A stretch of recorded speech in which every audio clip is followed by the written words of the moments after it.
Maagang pamasko, natanggap ng mga opisyal at kawani ng barangay sa Bangaldan, Pangasinan. Silipin sa report.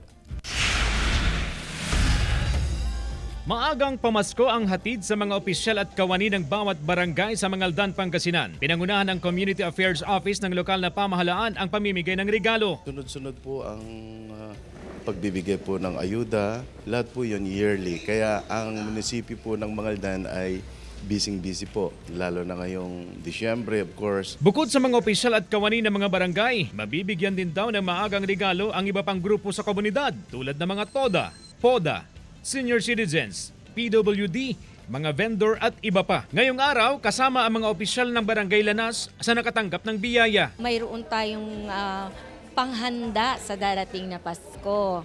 Kasi kumbaga sa gift by Lord. Thank you so much po kasi malaking tulong din po sa pandagdag na din po sa ibibigay din po namin sa mga barangay po, yung makukuha din po namin dito.